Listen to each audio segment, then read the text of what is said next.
Welcome. My name is Reinhard Krauss, and I would like to welcome you to the final forum in a series of 3 webinars on religion and democracy. Our webinars are a collaborative project by Islamicity, the Muslim Public Affairs Council, and the Academy for Judaic, Christian, and Islamic Studies, where I serve as the executive director. A quick note about the format. We will have 3 presenters who will each provide a 10-minute introduction to the topic from their religious tradition.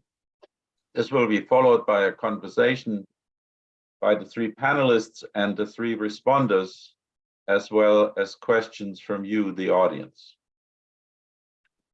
The midterm elections are less than a week away. Leading up to the election, the political discourse has become more partisan than any of us can remember. Every day, we are confronted with ominous signs that democracy itself, as a shared foundational consensus of this nation, is under serious threat.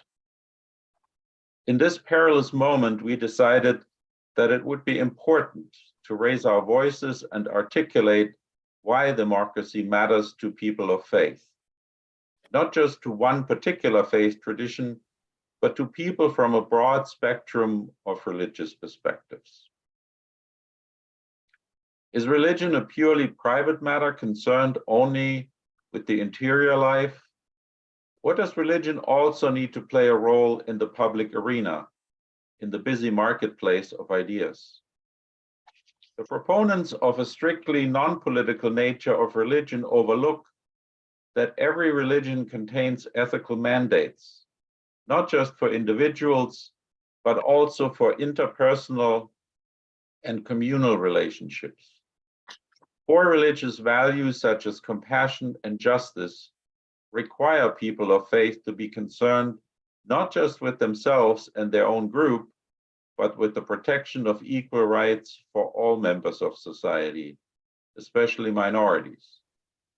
Our forum will illuminate the particular reasons why their respective traditions call Muslims, Christians, and Jews to actively defend democracy.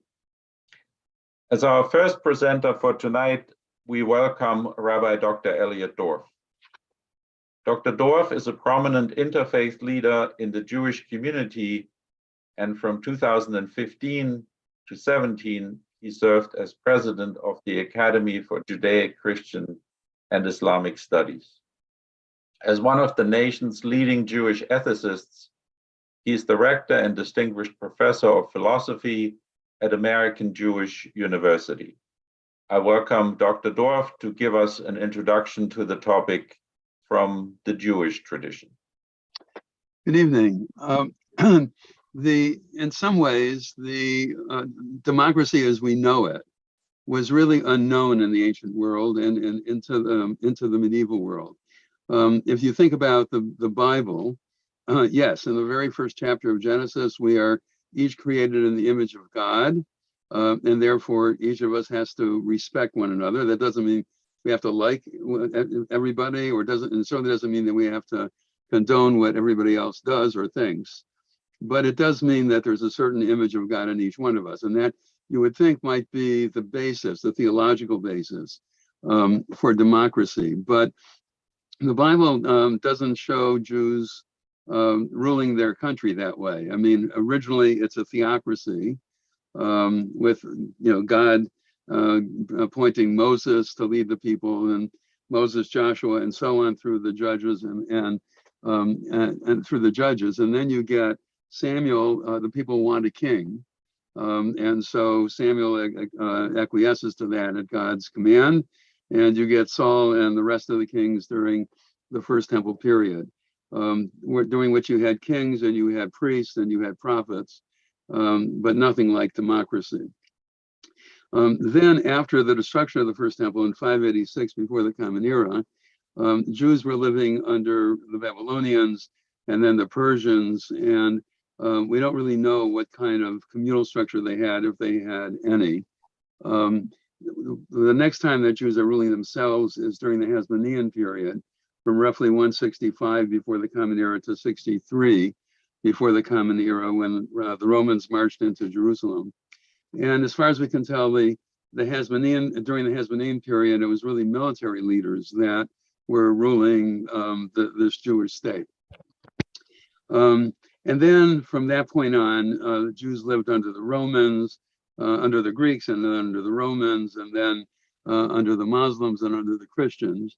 The other, I think, basic element within Judaism, aside from being created in the image of God, that begins to shape a readiness for democracy is what happens in the Talmudic period.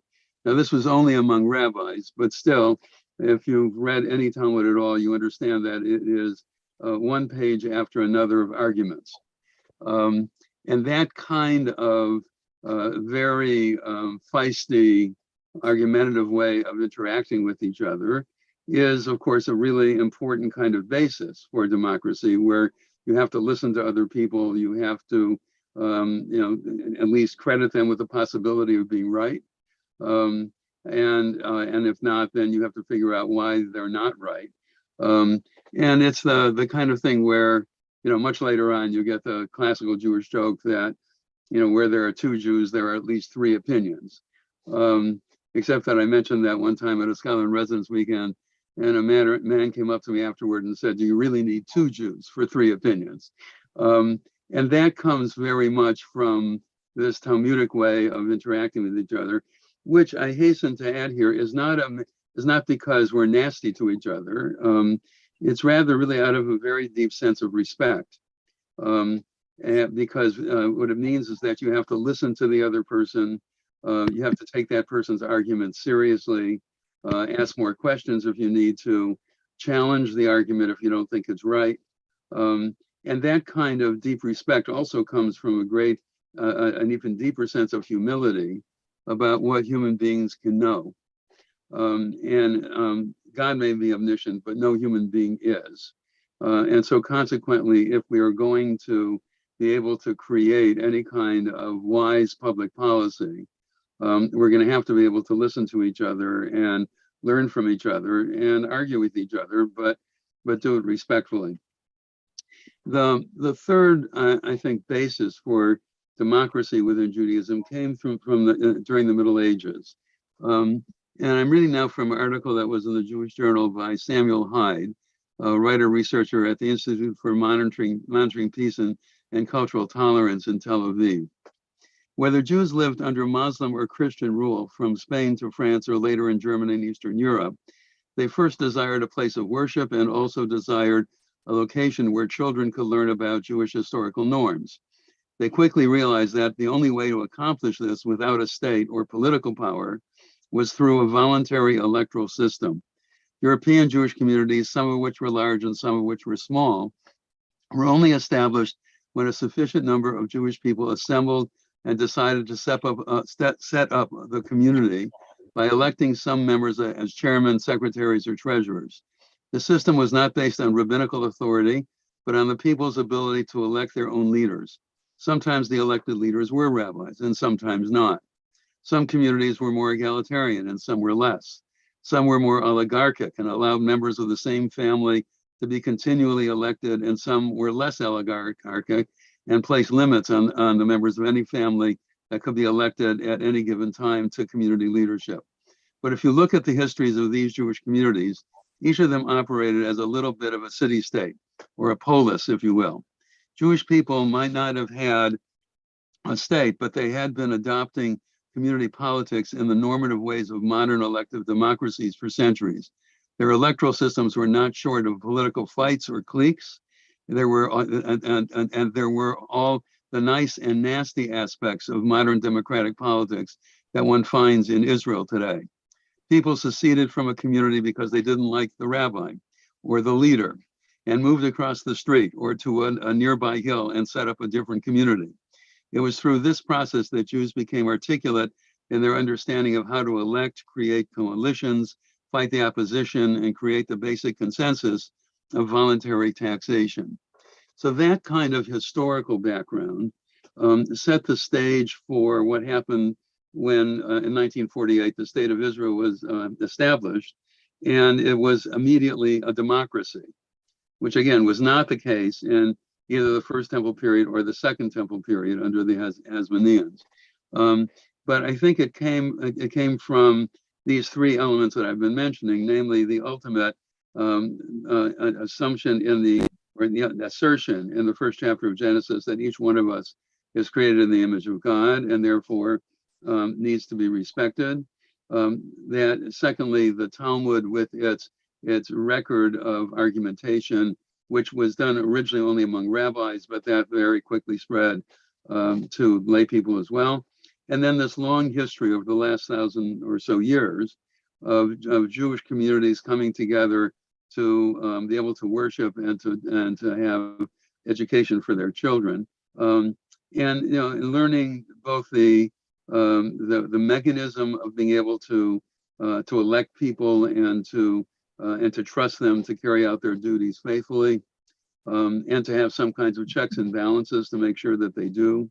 We find that in a number of different communities where, for example, there were Jewish police officers that would check weights and measures of Jewish merchants to make sure that they were fair. And so that kind of preparation then made it possible for the state of Israel to be a democracy from day one. Now, of course, most of the Jews who came to Israel were not coming from democratic countries. They were coming from Eastern Europe and from Arab lands. So they were not coming from democratic countries, but they did live under the British after the Ottoman Empire was defeated in World War I. So from 1918 to 1948, they were living under the British, not so happily, frankly, but that's a long story. But they at least saw another democratic country and how it operated. So that, I think, is yet another example or another basis on the basis of which the state of Israel became a democratic country. It is a very feisty democratic country. There are not just two major parties. There are 13 or 14 parties. They have to do coalitions. The government that just was in power until yesterday, actually, for the first time included Muslim members of parliament. And then Israel just had an election yesterday, and it's not clear yet who's going to get to create the new coalition. But I think that those are the ideological and historical bases for democracy within the Jewish tradition, even though in antiquity that democracy was not the way that the Jews ran their state.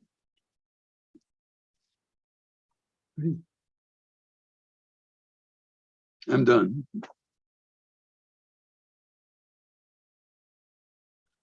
For the time being. For the time being. Thank you for that very brief and concise introduction to the Jewish perspective. I already have plenty of questions, and I'm sure so have our other participants. But before we get to our conversation, let me introduce our second distinguished panelist. He is Dr. Richard Mao.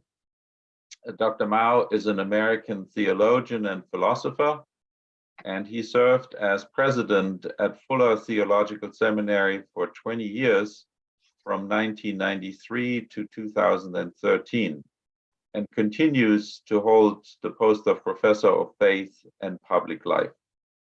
Professor Mao, the floor is yours. Thank you, and it's great to be with you, meeting together in what I think of as the tent of Abraham. We have some very common challenges in this area. In fact, one very basic challenge was set, I think, in a very helpful way by Rabbi Arthur Hertzberg, who once said that in modern democracies, religions of strong conviction are presented with unprecedented challenges that they've never experienced before. Elliot has already gotten at some of this, but that we are people, and certainly our three faith traditions fit this, who believe within our own communities and within our own hearts that our religious convictions are the embodiment of a revelation that is comes from God, and is not just a relativistic thing, but it's grounded in a sense of the truth about reality. And yet modern democracies require us to treat those religious convictions as if, Rabbi Hertzberg said, as if they were just one more aesthetic opinion. And how do we handle that? And I've got to say, in my Christian tradition, it should be very clear to all of you this week that many of my fellow Christians handle that by saying, we're not going to treat it like another aesthetic opinion. We have the right religion, and we want to impose it on everyone. And white Christian nationalism is an embodiment of people who want to take their conviction that Christianity is true and superimpose that on the narrative of the nation, that this is a God-chosen nation, and that God chooses this nation to live in obedience to the will of God. And if people who don't believe in God the way we do don't like it, that's tough, because that's the way it is. And this has got to be one of the big challenges in our time, and we're facing some decisions about this in the next week or so, but it's a very difficult one. Another alternative I ran across, because I've been trying to work on a theology of democratic engagement, and I've come across in a number of Christian political thinkers, one very fine one, John Murray Cudahy, who wrote a fascinating book back in the 60s called The Ordeal of Civility, recognizing that for people of strong faith, engaging in civil engagement in a modern democratic setting is indeed an ordeal. There's some real challenges to it.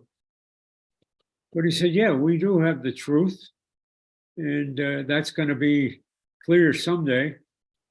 But we handle that right now through what we within the Christian tradition might call eschatological delay.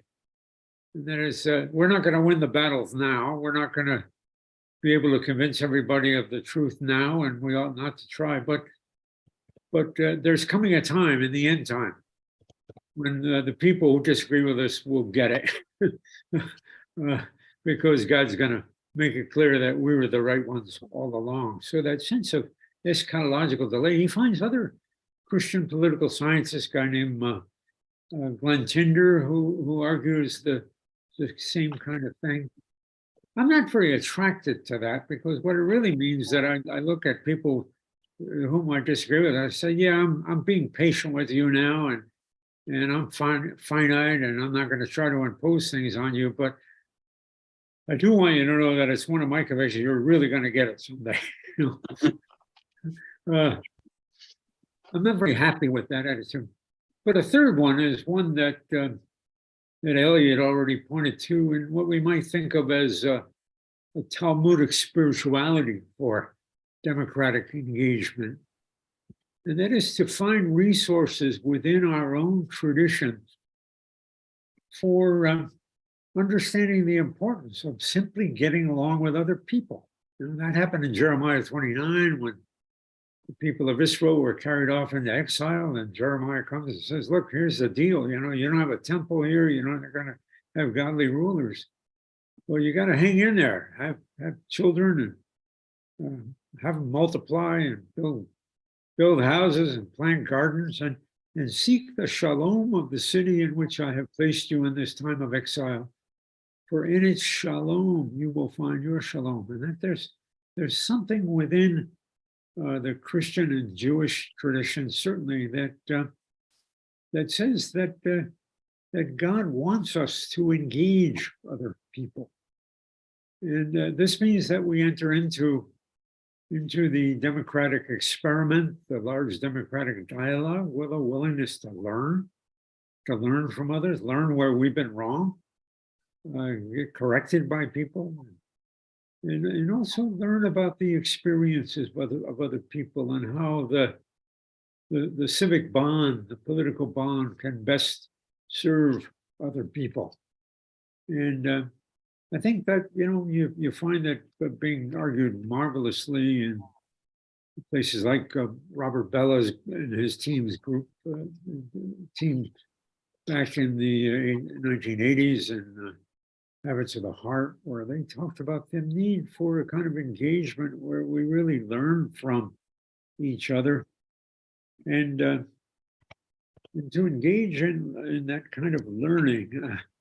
Even somebody who was often as nasty as G.K. Chesterton, the great Catholic thinker, he was pretty harsh on people that he disagreed with. But he also was a very close friend of George Bernard Shaw.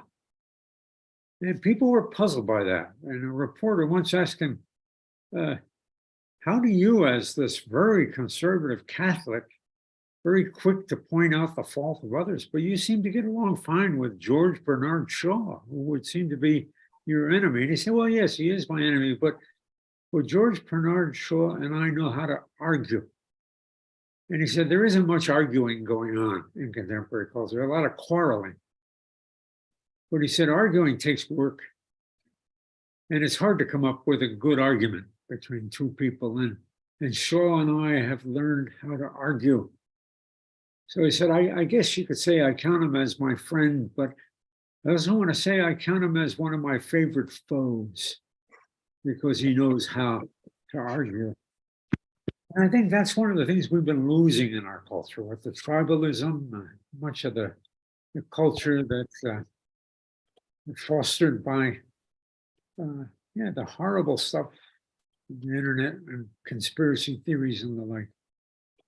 That people don't know how to engage each other, don't know how to listen to each other. And I believe if we're, and so there has to be a kind of Talmudic spirituality, I want to say. And all three of our religious traditions need to be fostering that. How do we form people in our communities to take seriously the thoughts of people with whom they disagree? And to see them, Elliot mentioned the image of God, to see them not simply in terms of how they voted or their political convictions, but as genuine human beings who are on a journey, who have yearnings, who care about their kids and their grandchildren, and they care about their own well-being, but to promote a kind of spirituality that encourages people in our traditions to seek the shalom, to care deeply about the flourishing of other human beings. And I consider that to be a major challenge. I really think that it's a challenge that we in our three communities need to be talking about. There's some wonderful political thinking about pluralism that's emerging these days in the Islamic community. And it's really a great time for our three traditions to be talking to each other, to engage in civil discourse among us, but also to think how we can draw on the respective resources in our own communities to promote a healthier kind of civic engagement. I'm done. Thank you for this wonderful, thought-provoking introduction, and especially for the call to look in each of our own traditions for how to engage with the other respectfully and civilly without giving up our own deepest convictions. One of our board members recently put it this way, to say interfaith dialogue means I like my religion best, but I'm willing to sit down with you and learn from you. And I think that also captures the spirit of your introduction, and I look forward to our conversation. But before we do that, our third presenter offering a Muslim perspective is Salam Al-Mariyadi. Mr. Al-Mariyadi is the co-founder and president of the Muslim Public Affairs Council, the largest organization in the United States dedicated to improving the public understanding of Islam and policies impacting American Muslims. In this role, he oversees Impact's groundbreaking civic engagement, public policy, and advocacy work. Mr. Al-Mariyadi is an expert on Islam in the West, Muslim reform movements, human rights, democracy, national security, and Middle East politics. Salam, the floor is yours. Thank you, Dr. Krauss. Thank you very much for inviting me to this very distinguished forum. I'm very privileged to be among these distinguished colleagues who have spoken before me. If I may, I will share a screen that will hopefully give us some outline in terms of our perspective on religion and democracy.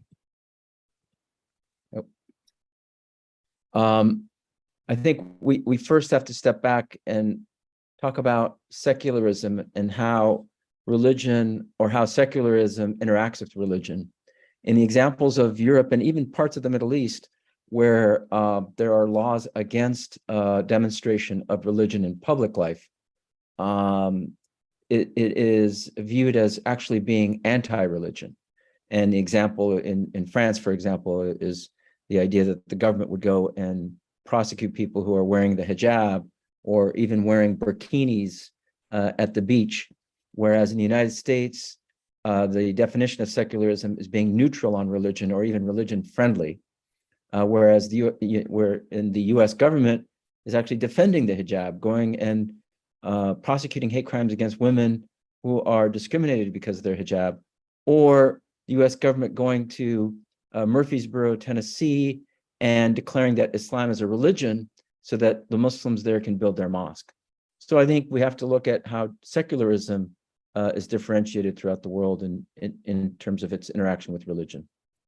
In Islam, there are democratic threads that you find throughout the Quran.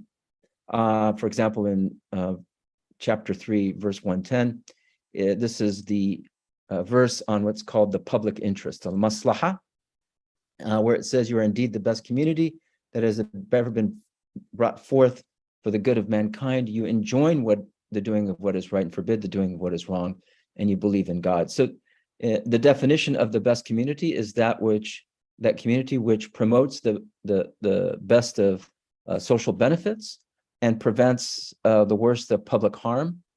And this is used throughout jurisprudence, and it's not defined what is that common good, if you will.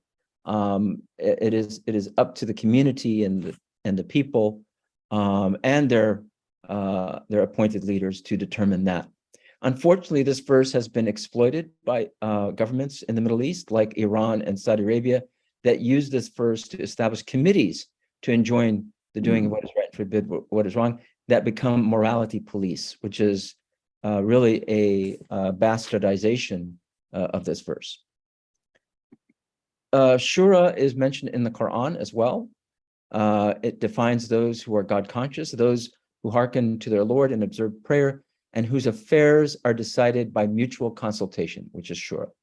And Shura can also be considered in our current times, in our modern times, as actually our engagement with decision makers and the responsibility of decision makers to consult with us. So as I said, this is a democratic thread in terms of self-governance. The Quran also refers to obeying God and the messenger, but also those in authority. And the way it defines those in authority, it talks about those from among you. So those who we entrust, and by definition, you entrust by election, by selection of the people. So this is another democratic thread in the Quran. The Quran also refers to justice as that being closest to piety. "Oh, you have attained to faith," so this is a commandment, "be ever steadfast in your devotion to God, bearing witness to the truth in all equity, and never let hatred of anyone lead you into the sin of deviating for justice. Be just this is closest to being God conscious. And remain conscious of God. Verily, God is aware of all that you do. And lastly, I wanted to take a few moments to discuss the Medina Constitution. The Prophet, peace and blessings be upon him, in his exodus from Mecca, fleeing persecution along with the Muslims there from Quraysh in 623, after 13 years in Mecca, they decided to go to a place called Yathrib that later became named Medina. Medina simply means the city. So it was named after a while, Medina, the city of the Prophet, or what's called now Medina Munawwara, the enlightened city. But what is important is that in 623, 624, within a year after the Prophet had established himself in Medina, he established a constitution. And this constitution is probably one of the most important documents that is not read, including Muslims who are not familiar with this constitution. But in it, you find out very important points as it relates to our discussion. Number one, it is a secular document. In other words, it's not a religious document that tells people how to pray and how to fast and how to do this or that religiously. It is a document that establishes mutual security and religious freedom within this city state. And in it, you will find words that say, for example, Jews are an ummah next to the believers. The believers are the believers in the Prophet, the Muslims. So what the Prophet is saying is that those who are not Muslims, they are part of our community and they have their own religion. And not only that, they are allowed to practice their own religious law. And therefore, it is our responsibility to protect that and to allow them to practice their religion and abide by their religious law. So I think that's a very important part of this constitution. Number two, the Prophet was elected as the leader of Yathrib, that later became known as Medina. In other words, the tribes had invited the Prophet to become to come in and become their leader. He is not known as the Prophet to them. In other words, he is known as the Prophet to the Muslims, but they did not believe in him as the Prophet. Not all of them, of course. Some of them did. But throughout his life in Medina, which lasted 10 years, where he ruled there before his death, the percentage of Muslims is debatable. There were still polytheists, there were Jews, there were some Christians, there were other groups in Medina. In other words, when the Prophet came to Medina, he didn't come and say, you all now have to convert. He was elected as their leader, therefore he had to represent all the people of Yathrib. And number three, he was brought in for the main purpose of establishing peace between the warring tribes, which was very problematic in that area at that time. So the idea of being a peacemaker is definitely one of the trademarks of this prophet, as in all prophets that we believe in. Number four, he established the rule of law. In other words, if you have Jewish law, if you have certain tribal law, that is what you decide that you must abide by, and there is enforcement for that, of course, that they decide upon. But what is the overarching issue among the different tribes is, how do we establish security? How can people feel safe and establish that area as a sanctuary? And where people are ruled through jurisprudence. In fact, there's a frieze of the Prophet Muhammad at the Supreme Court as one of the major lawmakers in civilization. The other part of this constitution is the Shura, as we mentioned earlier in the Quranic verse, consultation among the tribes. That is the default among the tribes. And what actually happened, finally, this final point, is there's a transformation from tribalism to citizenship in the broader ummah. In other words, anyone can be part of Medina if they accepted the Medina Constitution, which I believe is one of the first documents that established that kind of citizenship in our history. So I think these are very important parts in terms of Islam's um, democratic threads that we find in the Quran and in the practice of the Prophet Muhammad. Thank you.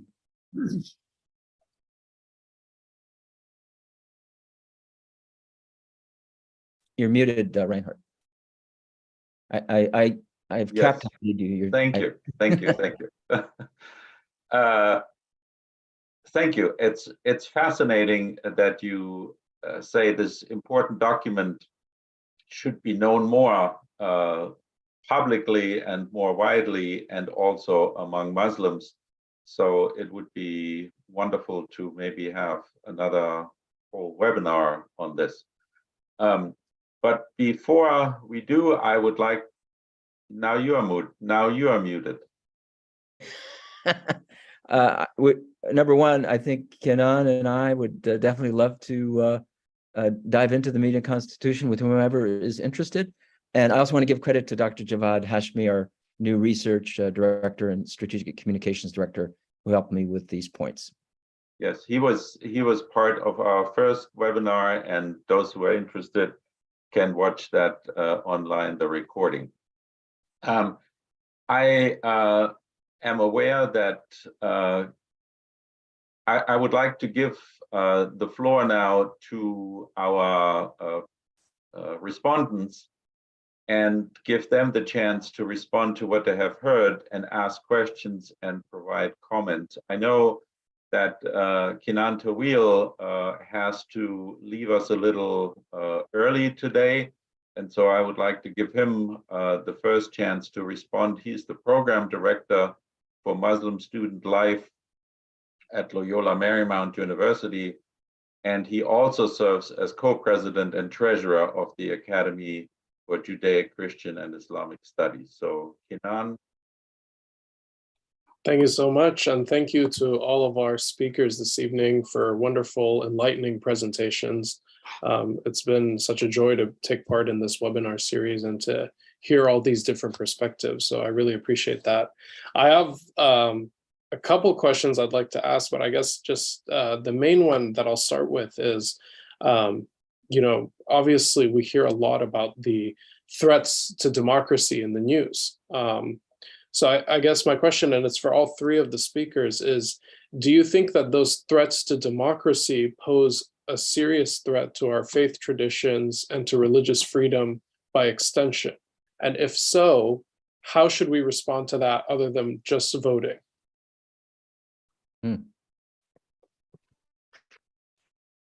Well, if I'll try first. Yeah, that's a very important question that really deserves a much more thorough answer than what we can briefly comment on. But in general, I think the overturning of Roe v. Wade is an example of using one religious interpretation and imposing it on the rest, to the detriment of many women, and actually criminalizing women, which has unfortunately been a tradition in many religious experiences.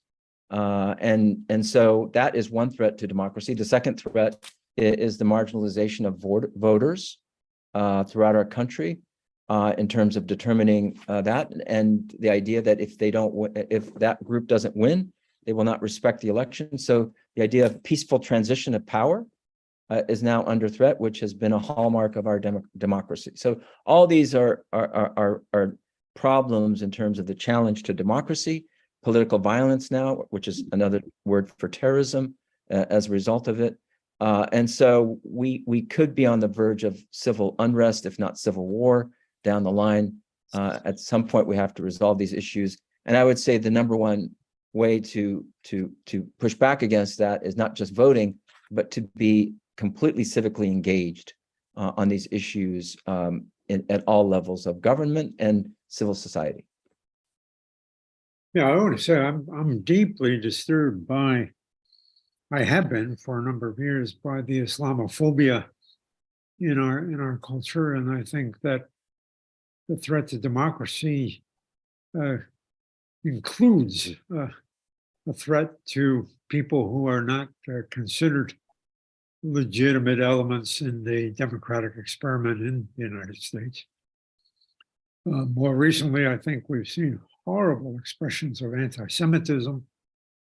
So yes, I think at least two of our traditions are in deep. I mean, we ought to fear on their behalf greatly. Many of my fellow Christians want to say, well, you know, we're being persecuted too. But the fact is that we're more espousing the ideas that are causing the threats to Islam and to Judaism, and that's a big part of it as well. So I would say 2 out of 3. They're real dangers there, and 1 out of 3 are a part of the danger. Amen to what both of you have just said. I do want to point out the other side of it, though, right? I mean, I think all of us have major worries about the future of democracy in America because of some of the things that have happened in the last 10 years or so, and are happening right now. That said, one of the reasons I'm very proud to be an American is because we are by far the most pluralistic society that has ever existed on the face of the earth. A friend of mine who's a Catholic priest told me that in Los Angeles Archdiocese, the Mass is offered in 80 different languages, right? 80. And that kind of pluralism doesn't exist anywhere else in the world. Yeah, there have been plenty of bumps along the way. I mean, slavery, of course, is a major one. Anti-Semitism, Islamophobia, all kinds of other stuff. We're not a perfect society by any means. But the fact that this is a society that from the very beginning has tried to make room for multiple kinds of religions and ethnicities and the like is frankly amazing. And I think we have to appreciate that. And we have to defend that, you know, as much as we possibly can. It is along the lines of that's all I was just saying. It is through voting. It is through being very actively involved in civic affairs. It's not being shy about the need to defend democracy and calling out people who are undermining it. Yeah, I mean, any kind of thing worthwhile having needs to be defended. And this definitely is one of them. Amen. Thank you. Thank you. Thank you. Kinan, does this you wanna chime in again to the answers? Is this what you had in mind hearing? Such a unanimous voice among 3 traditions that look from the outside very different? Yeah, no, I think it definitely addressed what I was thinking about and some of the challenges that we've been seeing in the news for sure. I did have one more question that's kind of related, if I could throw it out there. Yeah. So based on the presentations and based on, I think, what the historical record shows, our traditions seem to have transformed over time. From understanding politics through the lens of theocracy, as we discussed, to now through the lens of democracy and the need for democracy, as we were discussing tonight. So do you think that this represents a reinterpretation of our faith traditions, or rather does this show that our faith traditions are living traditions that continue to address ever-changing circumstances? Wonderful question. I would say both and. Right. In other words, it's a well, the Jewish tradition from the rabbinic times, at least, said that God made a covenant with all children of Noah, and also made a covenant with the Israelite people. The covenant of the children of Noah requires 7 things. For the one with Israel requires 613 things. So I mean, it's a very demanding thing, but this is the theological reason why Judaism was never missionary. It's because it recognized that other people can have their relationship with God, and as long as they're not harming other people, you know, God bless them, basically. And so that kind of acceptance of the fact that we may believe that the way to, that our way to God is through the covenant of the Jewish tradition. That doesn't mean that other people are wrong or that other people should be in any way harmed for their own beliefs, as long as they don't harm others.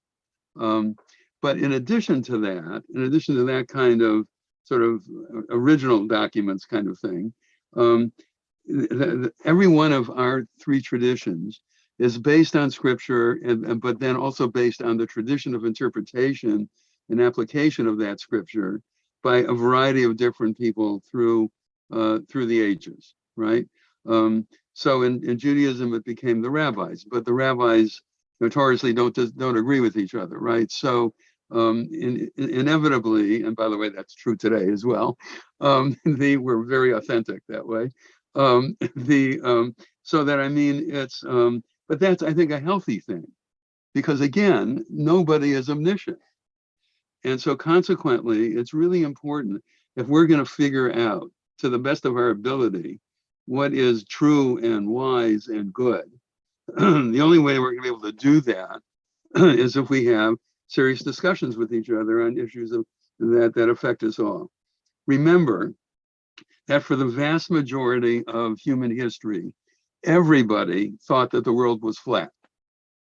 So that should give you at least some sense of humility about what human beings can know, and some sense that we really ought to interact with each other in order to learn as much about what we can know about what is true and what is good and what is wise and what is beautiful, as much as we possibly can know from each other.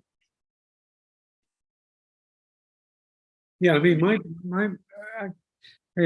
I'll say this very quickly, but a couple of months ago, I got called by a reporter for The Economist, and he wanted to talk about Mormons in American political life. And he posed this question to me: why are Mormons so much nicer in public life than evangelical Christians, who are kind of nasty, And we had a wonderful conversation, and it came down to something like this: that evangelical Christianity kind of owned the table until the beginning of the 20th century. And then it started to be taken away from us, the Darwinian controversy and all kinds of things. And we grieved over the loss of the table, of owning the table, and we want it back. It's our table. Mormons have always been outside. And with the Romney candidacy, suddenly they had a chance to be at the table. And that was great. I mean, they just want to have a seat at the table. But I really think that if we're talking about my tradition, we're going to have to learn some very new lessons about what it means to be at the table without owning the table.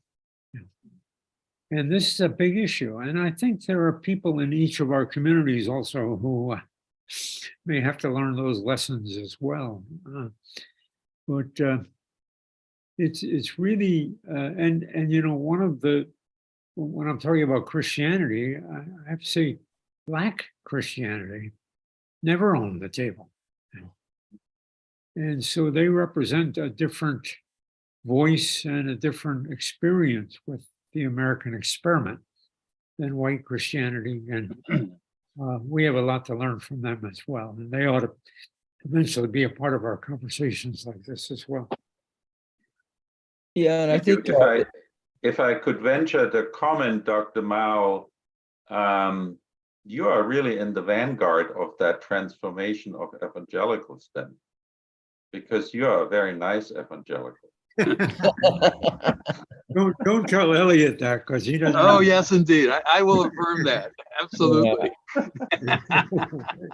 I just wanted to add that I think this also, begs the question, or it causes us to reflect on the role of religion and power. Yes. And throughout classical Islamic jurisprudence, the major scholars were always outside the state. They never accepted to be part of the state. And so their legitimacy was based on their knowledge, of course, and came from the people. And the schools of thought that we know of today, the Hanbali, the Maliki, the Shafi'i, the Ja'fari, the Hanafi, it's based on how they became popular with the people. In other words, people adopted their views and their students continued. So that process is what gave them power, not the association with the state. Now, religion is mixed up with the state, where you have examples of it actually is the state, it is a theocracy, such as in Iran, or it plays a duplicitous role with the state, like Saudi Arabia. And so that is to me is the major issue that we need to rethink, is this idea of a religious state, or how religion becomes part of the power structure of the state, which I believe in classical Islamic jurisprudence, it actually kept that separation. The ulama, the scholars, were never part of the state. Yep. Yeah, that speaks to the same point that Dr. Mao makes, to say who owns the table. And it's not about owning the table, because each of our three traditions also talks about practicing humility. And that is a great virtue that is little practiced. So, but let me move on to give Winston a chance to chime in. Winston is as a doctoral student in theoretical chemistry at UCLA. He is actively engaged in interreligious dialogue, and this year he initiated and co-leads an interreligious group for graduate students at UCLA on the campus. So, Winston, the floor is yours. What are your thoughts, questions? Wonderful. Well, thank you very much, everyone. And this is actually a perfect follow-up question, because mine has to do with religion and power as well. And so, like, as we're talking about this, one of the books that's greatly shaped my thinking in this area has been the book To Change the World by James Davison Hunter. And in this book, he's an American sociologist who writes about how Christians often tend to relate to politics in different ways. And he notices that Christians often are defensive against culture, or trying to adapt to culture, or trying to be pure from culture. And he sees that all these three ways, there's like limitations and unhelpful in these different ways. And instead, he offers like another way, which he calls faithful presence. And so this idea of faithful presence is instead of a way of engaging with the world, where it's all about being faithful in your relationships and your tasks of where you're planted, and like your own sphere of influence. And so another way of that this is called is, which actually relates to what you were saying, Dr. Mao, of shalom. He also calls it faithful presence as enacting shalom. And so my question for you all is there a similar idea in your faith traditions that we could draw upon here as we're talking about this? Or can you also expand more on this idea of enacting shalom, especially as it has to do with living publicly?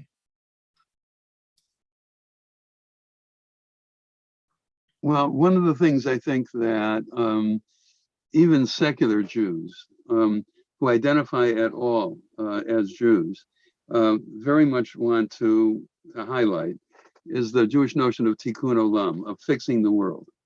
So they may not believe in God, and they may not step foot in a synagogue, but what motivates a lot of secular Jews is the sense that we live in a broken world, and that what we need to do is fix it. And fixing it means not just fixing the infrastructure, roads, bridges, that kind of thing, right? But fixing human relationships, within the community. And a lot of Jews, both religious and secular, are very much involved in social action kinds of things. I mean, much larger. We are in America, we're about 2% of the population, if that. Right, way more than that have been involved in things like the Peace Corps and Teach for America and that kind of stuff, in terms of percentages of people that are involved in that. And that, I think, comes out of this sense of part of our mission is to make this world a better place. So even back in Roman times, the Tosefta, written about in the 2nd century, says that we Jews have to take care of the poor of the non-Jewish population, the sick of the non-Jewish population. We have to help them bury their dead and grieve their dead, right? I can guarantee you that the Romans were not saying the same things about Jews, right? And we're not doing that, right? But very early on in the Jewish tradition is this mission to try to make life whole in ways that include some very materialistic things like helping the poor, having food to eat and things like that, and showing them skills to earn a living on their own, but also and giving them housing, but also to to foster relationships in which people can be respectful of each other and argue with each other respectfully and cooperate toward common ends.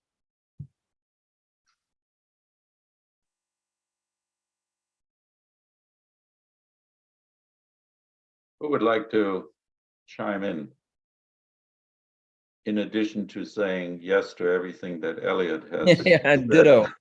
I was going to say ditto. Yes, yes, yeah. But this notion of being a faithful presence that Winston introduces, Yeah. rather than an aggressive, power-seeking community that seeks to own the table, Yeah. as Dr. Mao has said. What are resources in each of your traditions that would promote and encourage that? Well, in the Quran, chapter 2, verse 256, it says very clearly, let there be no compulsion in matters of faith. So we cannot impose our religious views, as much as we consider it sacred to us, on anyone else. And even among the believers, you cannot impose rituals on people. It's not to be legislated. And so the prophet was also admonished in the Quran that he cannot compel people to believe that God had created the human being out of free will. And so if God is not forcing anyone to believe, then the prophet himself can not do that either. So the idea of faith then as an example, as a way of benefiting mankind, as promoting the common good, is a form of that faithful presence. And I have to say, Winston, the book about faithful presence is part of my own tradition, and I know the book well, and I agree with it. So, yeah, that's one of the resources that I would look to. Yeah. Yeah. Winston, do you have a follow-up question or comment? Thank you all. That's very helpful to hear those specific each of your faith traditions, and it's kind of exciting to then think about what does it actually look like to have our politics be marked by that charity and that humility, because that's the real hard part of how we actually do it that way. Yeah. I also think behind that question is the acknowledgement that is a faith tenet in each of our three traditions, that we are not God and we don't possess the truth, but that God is ultimately a mystery beyond our comprehension. And so forcing our understanding of the truth on others is really a denial of that deeply held tenet that is core to each of our three traditions, that we are human and not God, and that God will in the end sort it out what our limited understanding is missing and what is the kernel of truth in it. I would like to move to Yael. Yael Aronoff is a rabbinical student at American Jewish University, and she just returned from a year abroad in Israel. And she is also a co-president of the Academy for Judaic, Christian, and Islamic Studies. So, Yael, what are your thoughts, reflections on what you have heard and what you bring to the table? Thank you. And I also, too, just want to thank our presenters on wonderful presentations and responses. And like Dr. Krauss mentioned in the beginning, and like came up through these conversations, this is really at the top of a lot of our minds right now with the election coming up on November 8th. And so something I've been wondering about, it sounds like, as was my expectation, that there's a general assumption of responsibility of all of us as Muslims, Christians, and Jews, if we are, agreeing that we need to actively defend democracy, that a piece of that is a responsibility to vote. So my question is, as a California voter, where there are often not only the questions of which candidates to vote for, but also the many state props and local county measures, I often find myself overwhelmed with the amount of research I may have to do to be a knowledgeable voter. And so I kind of wonder, in terms of the logistics or the practicalities of, a religious person who cares about democracy and wants to take seriously the responsibility to vote, how far do I have to take this? How much research am I responsible for? And also in my undergrad experience, I remember as, we're turning 18, there was a whole get out the vote, and not about caring about what people vote for, just taking registration forms to fellow undergrad 18-year-olds and saying, here, sign up, register to vote. So I felt as, it could have been as a Jew, as an American, as a Californian, I felt a responsibility to do that too. And so I'm wondering, in terms of, I have to register to vote, I have to vote, but then beyond that, my question is, how far does my responsibility go? Or how far do all of our responsibilities go in this, especially in California with our very long ballots? Yeah, that's one of my pet peeves, is how we have to become legislators in this process. I thought we had a California legislature that was supposed to deal with all these propositions, but they just throw it on us. And then you're wondering, well, why are we paying you if we're the ones that have to research and decide and all these measures? So I've always had a problem with how many of these propositions that we get. Obviously some of them are very important and really have a impact in the future of our lives and our children's lives. At the end, we are responsible, and so a lot of us just go to the LA Times endorsement or the League of Women's Voters or our local church or local synagogue or local mosque telling us this is how we're going to vote for this. And then, to be honest, I've debated the Middle East and I've debated the state propositions. I get more debate about state propositions than I do about the Middle East. And all of that, people are saying, why are you voting for this? As if, I've completely turned an apostate on some of these issues. So I commiserate with you on these issues, and I wish it were a simpler process, but at the end of the day, it is a civic responsibility to at least research it to the best of our ability and become educated and vote our conscience. Yeah, I think one of the big problems in American politics these days is that there's very little governing that takes place. It used to be that the day after the election, people would start governing, but now they start campaigning for the next election. I've spent quite a bit of time while I was president of Fuller in the halls of the United States Congress. And one of my friends, a Republican, congressman from Virginia, said to me, you know, back in the old days when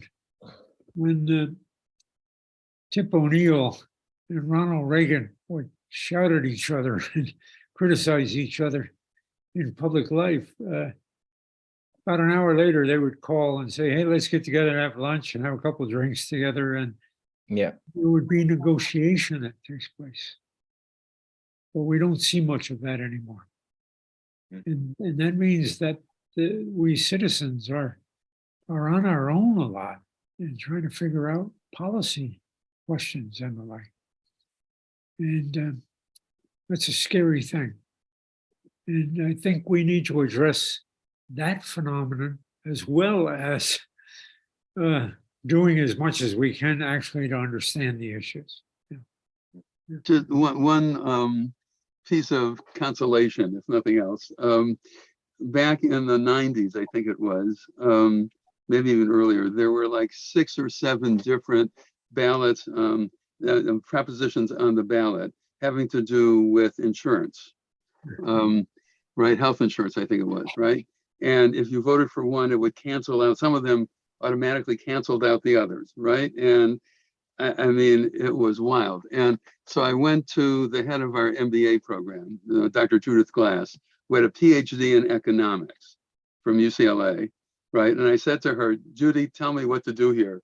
And she said, I have no idea. So if a PhD in economics can't figure out some of these economic issues, at least I'm not so bad.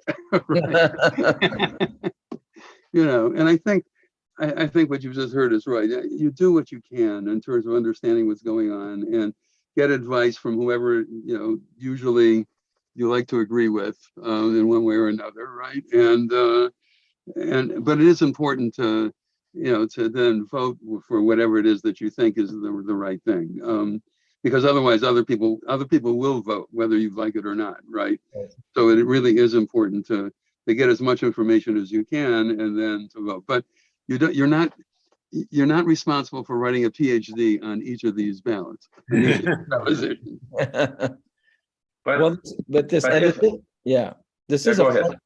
This is a form of democracy, and as Winston Churchill said, democracy is the worst form of government except for all the others that have been tried. That's right. Yeah. So, but let me, if our topic is that democracy needs to be informed by our own faith traditions, then let me turn Yael's question around. Yael, you are a rabbinical student, and before long, God willing, inshallah, you shall be an ordained rabbi. And people will probably come to you and ask about how shall I vote in ways that is informed by my faith. So I want to ask that question back to you and also to all our participants. To what extent should religious leaders be involved in analyzing policy decisions, ballot petitions, and make recommendations on how people should vote? So Yael, you want to maybe go first on this one? Thank you. And thank you all for your responses. I find that to be a challenging question that I've definitely grappled with in rabbinical school, because I've been watching as rabbis at different synagogues that I go to deal with the question of politics from the pulpit differently. And I think there was one person that spoke to us at some point, maybe in my first year of rabbinical school before COVID started, who shared something with us about his work in his synagogue. He would not generally share with congregants how to vote in terms of candidates and how to vote in terms of props. However, in terms of local county measures, in terms of things that I mean, all of this, we can find our religious, ethical, moral responsibility within all of the issues on any given ballot. But something, for example, like that's really pressing in Los Angeles these days is the housing crisis and the houseless population. And so I believe there was 1 or 2 synagogues at a certain point that were working on local county measures in terms of dealing with the housing crisis. So I think there are certain things like that where the religious moral standards are pretty clear. I think it gets really complicated though, because I think it's like, as we were talking about Dr. Mao, I think when Dr. Mao, you were rephrasing Rabbi Dorf's said something about the Talmudic spirituality or something, that the problem in Judaism, and I'm sure in other faiths as well, but I can just speak to Judaism, is that in so many issues, there isn't just one Jewish approach. There isn't just one Jewish answer to any moral or political question. And so there's just so many examples where I myself, I'm the joke that Rabbi Dorf made about, do you really need 2 Jews for 3 opinions? I myself can give you 3 Jewish opinions that I find compelling on one issue. And that I'm still a rabbinical student, but I have a sense that as a rabbi, I'll still carry that debate inside myself with me. And I don't think that's necessarily helpful if a congregant wants to come and ask me, how do I vote? I may not have a good answer for that congregant because I'm still figuring out how am I going to vote on a number of issues. So I appreciate the question, and I'm going to continue to grapple with it. And I'm very curious to hear how others will respond to it. I think there are, we do need to some help in just sorting through issues. I mean, I've spent several hours now studying this dialysis question. I'm still not quite sure. I think I said to my wife last night, I think one view slightly outweighs the other, and that's the way I'm going to go. But I would not tell somebody that God wants them to vote the way I'm going to vote on that. I do think there are issues that we need to be much clearer about, though, and they may not tell you exactly how to vote, but I mean, I do believe that in my tradition, God cares deeply about immigrants who are on borders, and who I think God cares deeply about homeless people, about people who are starving to death, And we need to get clear about some of those basic. That's the tikkun thing that Elliot was talking about, the repairing. There are some very basic values that seem to be up in the air in some of our communities these days.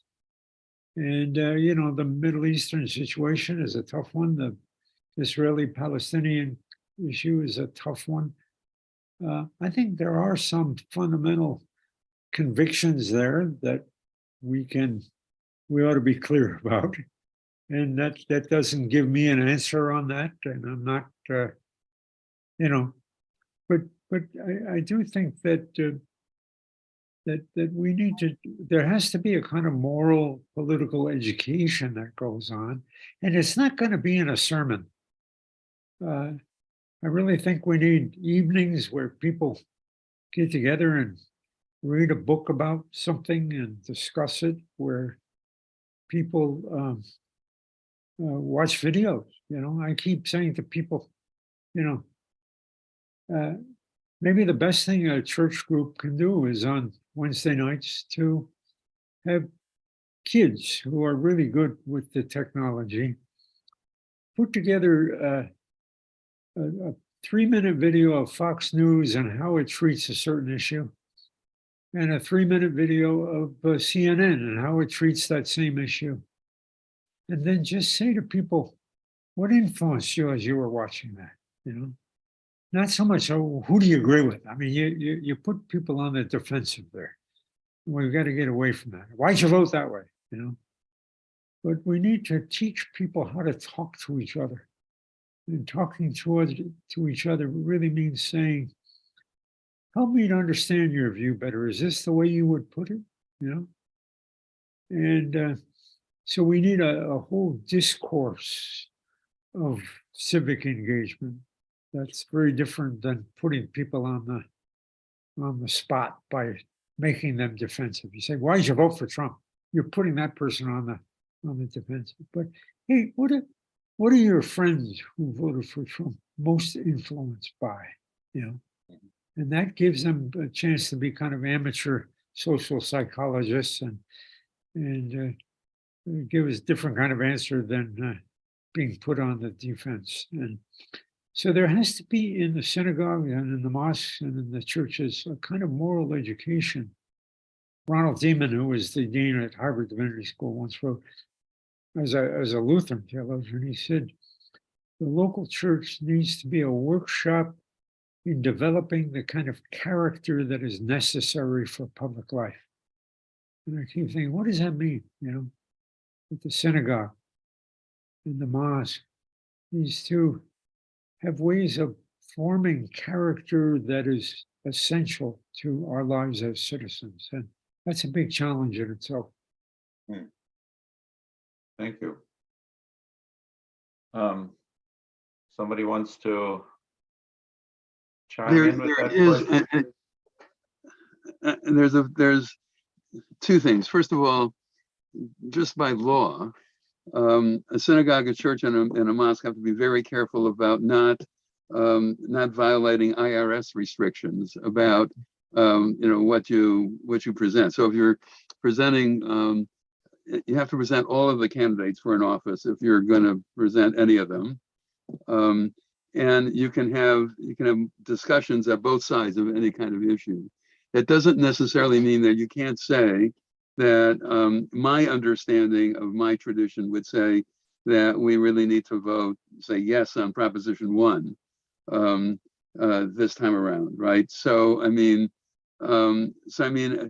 there's something very, and I'm not a lawyer, but I mean, I know that there are some real legal issues here that I think clergy need to be aware of.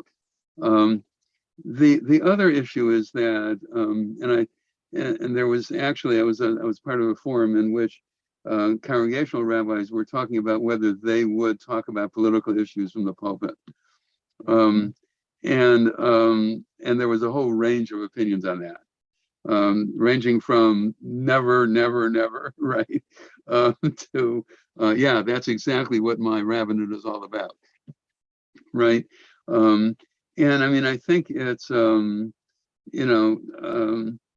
it's very touchy sometimes. You want to keep your job, right? So that's another piece of all of this. Do you have, even if your congregation is, let's say, predominantly one party or the other, still there are people from the other party that are probably members of your congregation, right? And so, and respect, mutual respect, and creating community requires civil discourse about these kinds of things, right? So I think all of these things go into whether clergy people talk about these things, including what you have to pick your battles.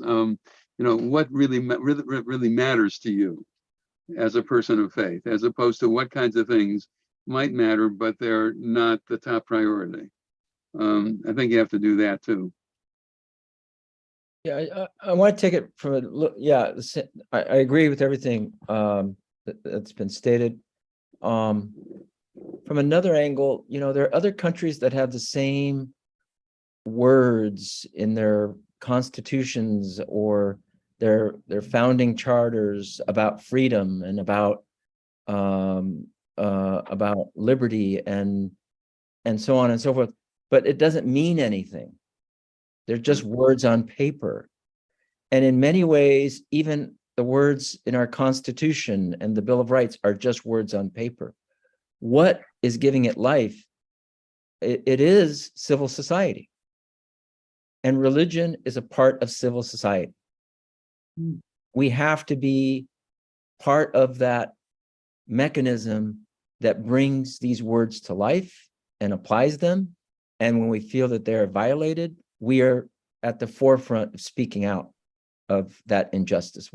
But at the end, religion is about establishing equity, removing or narrowing the gap between the haves and the have-nots. I mean, ending homelessness should be our #1 obligation, especially in the richest city of the richest country of the world. It's just a shame that we have it. And we go to Ramadan and we have all these iftars and all this food around and everybody gets bloated. And then we walk out and we see, these poor people who are living in the cold and not having shelter. It just, it really bothers me as a person of faith that I feel like I'm part of the problem and I want to be part of the solution. And so I think seeking that prophetic voice, the voice of Moses when he's told by God, go to Pharaoh and tell him to stop, his oppression. The voice of Jesus when he turns the tables over and calls, them a den of thieves. I mean, it is that kind of disruption that we need when we're working for these issues. And to me, that is our goal, is to be that prophetic voice in these times, so that when we celebrate our religious holidays, it's not just a celebration, but it's a reminder to go back and work for those that don't have these luxuries and these privileges that we do have. Nice. Amen. Let me ask you the question. I believe that on occasion you also preach in your local mosque. They complain I'm too political. Yes. So that was my question. Are you addressing these issues in your sermons, your khutbahs? Yes. And I tried to frame it, in the religious context, of course, which is filled with politics, in my opinion, but people don't like that word. And so we have to be, the idea is to, connect them to God's word and give them hope. So we put it, we put it in that frame, in that context, with that tone. But at the end of the day, it is about working for justice. It's about compassion and establishing compassion as a mode of our engagement with people, with all people. So that to me is so clear and so important. But the problem is, a lot of times in the sermons, that people do complain that, oh, here's the political sermon coming at us. So I have to be very, very more nuanced, if you will. Yeah, but I guess I wanna press just a little more about why is it, and I think we all have had this experience, that people say when you get too political. Why is it that some people say that being reminded of the core values of our faith, of their faith, of our common faith, that is political? Is that a cop-out? What is the motivation behind that when people say that? You don't want to be reminded of the values of justice and compassion. Yeah. I don't know whether you have an answer, but I would like to hear a little bit. How do you deal with this? So would I. I would like to hear. We do in our respective theologies, we certainly do believe that God is a ruler, and that we can, he's a king. I mean, God, however you want to put it, there's the rule of God, and that God has policies, but I think it's very important to find ways to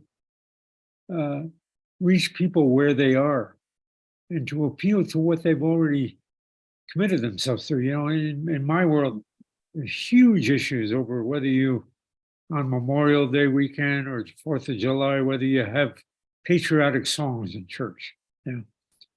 And I know pastors that'll go to the wall on this, against this. If I were going to do that, say on 4th of July, I would choose to sing America the Beautiful. And then in the sermon, I would say to them, hey, wasn't that amazing what we just sang?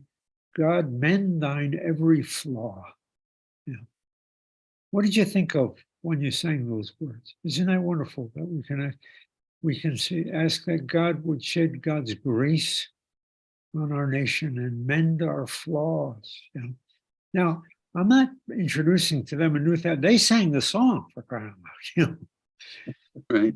We need to find ways to connect with where they already are and what they've already committed themselves to, liberty and law. And you know, anyway, I do think that we in our places where we're preparing people for leadership in our local congregational communities, we need to spend more time on how do we equip and train leaders for more effective address to these issues. Because the pastor who said to me once at a conference back before the other election, I've never preached a political sermon before, and I'm never going to preach one again. But this Sunday, I'm going to denounce Trump. And I said to him, well, congratulations. I'm sure you're going to feel really good about it. And I hope your family's ready to move. But he was not living up to his educational responsibilities. Mhm. You know, So and what- there's another classic joke, right? Where the president of the synagogue comes to the rabbi and complaining, you know, you should not talk about the poor, you should not talk about the sick, you should not talk about justice. So the rabbi says, so what should I talk about? And the president says, Judaism.